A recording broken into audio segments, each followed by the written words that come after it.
Hi everyone. Last వీడియోలో cocoa powder ఎలా తయారు చేసుకున్నామో చూసాం కదా. ఈ వీడియోలో ఆ కోకా పౌడర్తో చాక్లెట్ ఎలా తయారు చేసుకోవాలో చూసేద్దాం రండి. దీనికోసం అయితే నేను ఫస్ట్ బటర్ని కరిగించేసి పక్కన పెట్టుకున్నాను చల్లారడానికి. అది చల్లారేలోపు షుగర్ని పౌడర్ చేసుకోవాలి.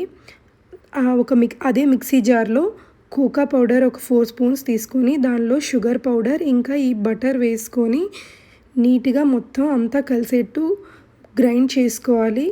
ఇదంతా గ్రైండ్ అయ్యాక చాక్లెట్ కన్సిస్టెన్సీ వస్తుంది. దాంట్లోనే వేయించి పక్కన పెట్టుకున్న బాదం ఉంటుంది కదా, ఆ బాదంని దాంట్లో ముంచేసి ఇలా తీసి పక్కన పెట్టేసి ఫ్రీజర్లో పెట్టుకోవాలి. ఇవన్నీ ఫ్రీజర్లో పెట్టిన ఒక గంట తర్వాత తీసి చూస్తే నీట్గా ఇలా చాక్లెట్స్లా వచ్చేస్తాయండి.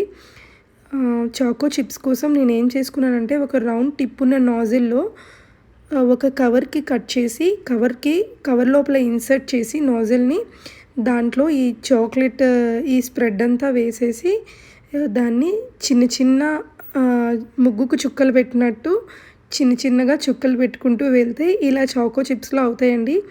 వీటితో నేను కుకీస్ చేసి చూపిస్తాను నెక్స్ట్ వీడియోలో. Please follow for more recipe.